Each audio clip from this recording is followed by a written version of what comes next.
It was raining that night, not the kind of gentle rain that brings calm, but the kind that feels personal, like the sky itself is grieving with you. I was sitting by my window, scrolling through the same old family photos on my phone, my mom smiling, my dad's hand on my shoulder, my brother laughing in the background. For a moment, it felt warm, safe, until I noticed a new message notification. It was from my mom. The subject line read, "We've agreed you're no longer part of the family." At first, I thought it was a mistake, maybe some kind of dark joke, but as I opened the message, the words burned into my mind. "Jennie, this has been a long time coming. You've caused enough pain. We've all agreed it's best you stay away from all family gatherings from now on." No explanation, no call, just that. For a full minute, I just sat there, frozen. Then the tears started, slow, hot, and quiet. I tried to breathe, but my chest wouldn't let me. That letter didn't just end a relationship. It erased my identity. And the worst part, she said we, meaning my whole family agreed. My mind kept replaying every memory, every birthday, every Christmas morning, every moment I thought I was loved. Was it all fake? Was I just blind the entire time? I wanted to call her. I typed out a dozen messages, but deleted them all, because if she could send me that message, then I wasn't her daughter anymore. Not to her. That night, I didn't sleep. I sat at my desk, staring at the letter, my hands shaking from equal parts pain and rage. Rage that she could cut me off like I was disposable. Rage that everyone just agreed. Rage that I never saw it coming. By morning, something inside me changed. The tears stopped. And for the first time I didn't feel weak, I felt something else. Cold. Focused. Dangerous. Because if they wanted to erase me, then I would make sure they remembered me, not as the broken daughter they threw away, but as the one who made them pay. I started digging through old photos, letters, documents, anything that could explain what pushed my mother to this. And then I found it. An envelope tucked inside a box labeled Dad's office. Inside, a will. An old one, handwritten, and my name was circled. Twice. But what caught my eye wasn't my name. It was a scribble. Someone had crossed it out and written another name in its place. Ethan. My brother. My hand started trembling. This wasn't about family drama. This was about money, about inheritance, about control. I finally understood. Mom hadn't written that message because of something I did. She wrote it because I was in the way. And if that was the game she wanted to play, then I was done playing fair. I deleted the message from my phone, not because I forgave her, but because I didn't need it anymore. Every word of it was burned into me now. And soon, they'd know what it felt like to lose everything they loved too. Because revenge isn't about anger. It's about balance. And I was just getting started. The next days were a blur of motion. While they sat at breakfast, laughing about some trivial thing, my head was elsewhere. I had a will, a crossed-out name, a motive, and now I had a map. I started small. I found copies of old bank statements in Dad's office, hidden in a false bottom of a drawer. There were transfers, late-night withdrawals, and a name I didn't expect. C. Morgan, an account that suddenly emptied the year before Dad died. I photographed everything, receipts, emails, the will. My phone became a vault. I backed it up twice. Because real revenge needs proof. Paper, pixels, fingerprints. Then I started listening to old voicemails, to family group chats, to the little things people say when they forget you're paying attention. They let their guard down. They bragged in private. My brother joked about sorting things out after the funeral. My mother whispered on the phone about protecting the family name. They revealed their reasons without even knowing it. I hired someone, a private investigator. I know how that sounds, but this was war, and wars require allies. He found a trail of shell companies, a safe deposit box with keys missing, and a name that connected the dots. The same C. Morgan account funneled money into a trust registered under my brother's lawyer's name. Piece by piece, the puzzle began to fit together. My hands shook the day I saw the ledger. Clean handwriting, signed, dated, a promise to cut me out. They had rewritten Dad's last wishes. They had erased me from his intentions. Not an accident, a plan.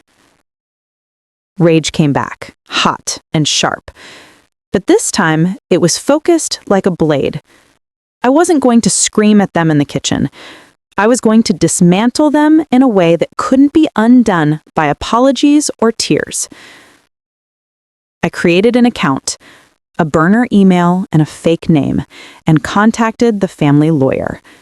I asked politely for a copy of the final estate documents, citing a vague administrative review.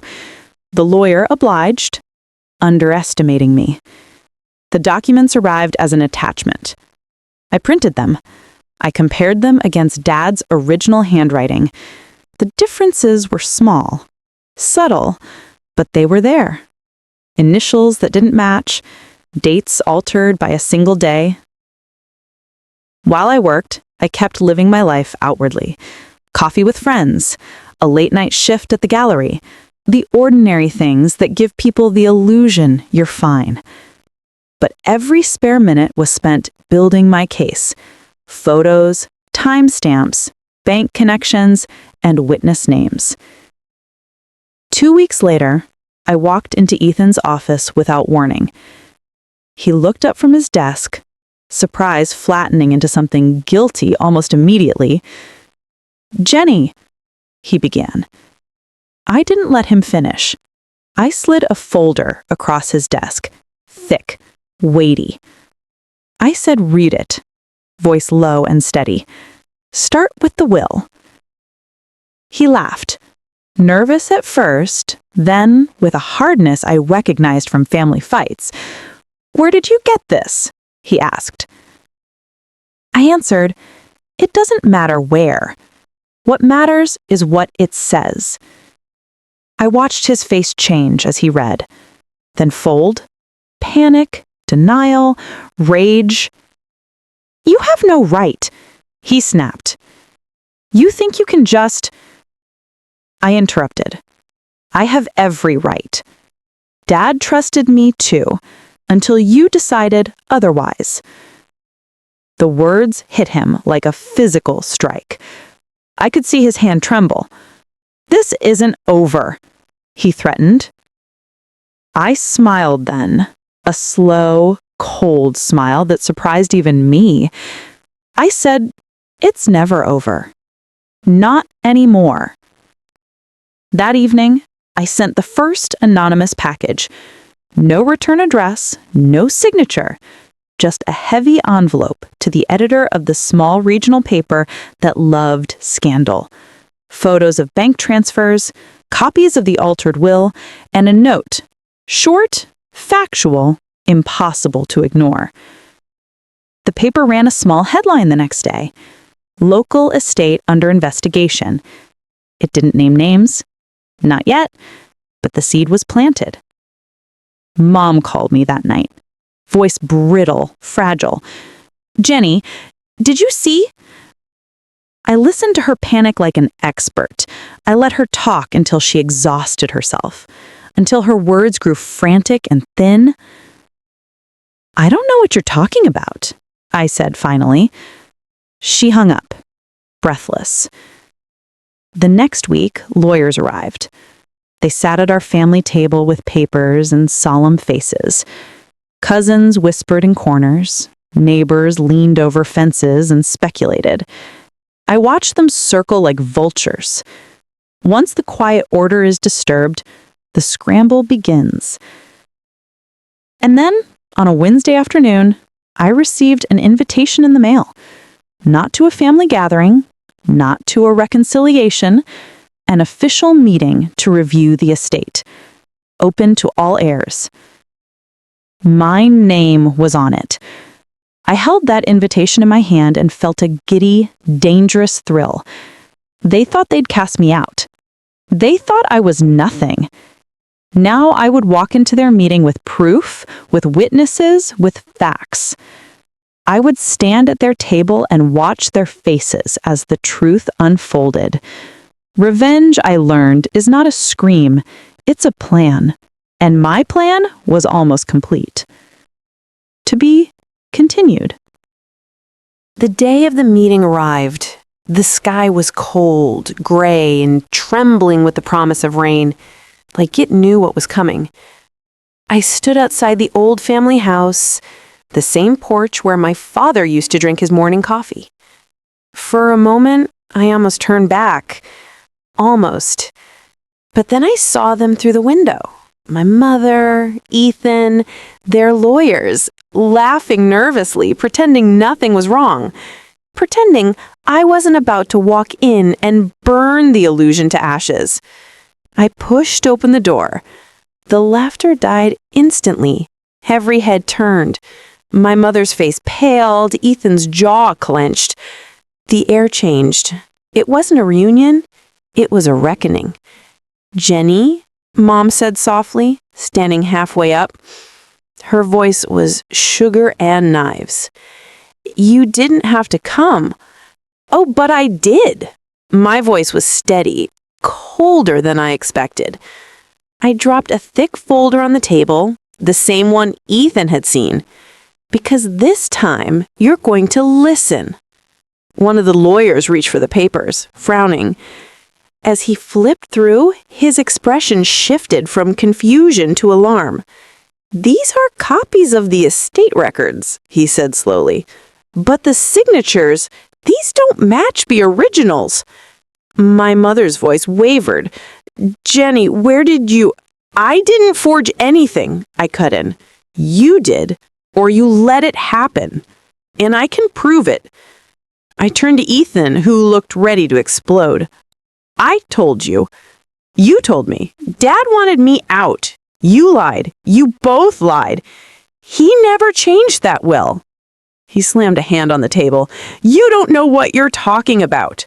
The lawyer beside him flinched, whispering something quickly into his ear. Mom reached for my hand, trembling. "Jennie, please, this will destroy us." I looked at her hand, the same hand that signed me away.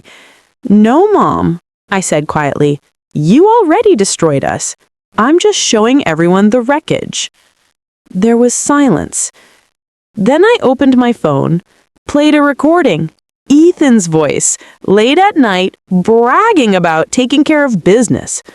It filled the room like a confession. Every word clear, undeniable. The lawyers began whispering, shuffling papers, taking notes. My mother's eyes filled with tears. "How could you do this to your family?"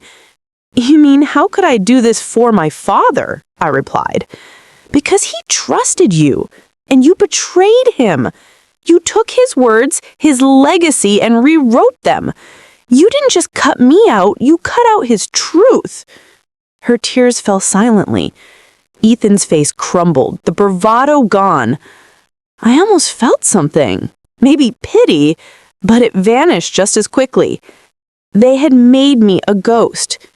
And now they were learning what happens when a ghost finally speaks. The lawyer cleared his throat. "Mrs. Reynolds," he said carefully, "in light of this new evidence, we'll need to reopen the estate review, possibly press charges. My mother gasped. Ethan stood up so quickly his chair toppled. "You can't do this," he shouted. "We're family." "Family?" I almost laughed. "You erased me from the will. You told people I ran away. You wrote me out of every photo, every memory, every piece of my father's story.